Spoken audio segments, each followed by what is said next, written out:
Азия News. Экс-премьер-министр Темир Сариевдин Бишкек мэри болушун алгачкылардан эле коңгуроо кагыш кылып жазып чыккан. Дал ушул идея бийликтеги айрым löктөргө да жаккан. Себеби Сооронбай Жээнбеков президент болгондон кийин башка оппоненттерин куугунтуктап, мисалы Бабановду каршылык көрсөтө берсе саясий жактан утулат. Андан көрө Путинге окшоп өзүнө атаандаш чыккан талапкерлерди командасына чакырып кызмат сунуштоо менен айкөлдүк жасаса, регионалдык балансты сактоо жагынан да туура жолго түшмөк. Маалымат Азия News.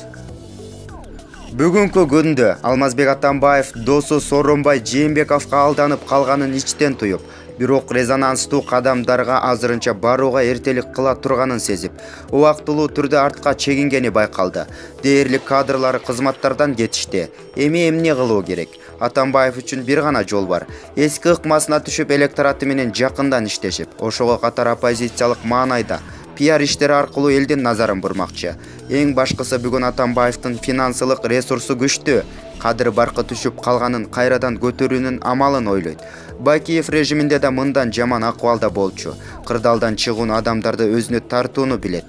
Дал ушул шартта ага кайрадан бийликке келүүнүн түркүн түстүү амалдары менен иштөөгө жан далбастайт. Бирок анын жанында кимдер болот?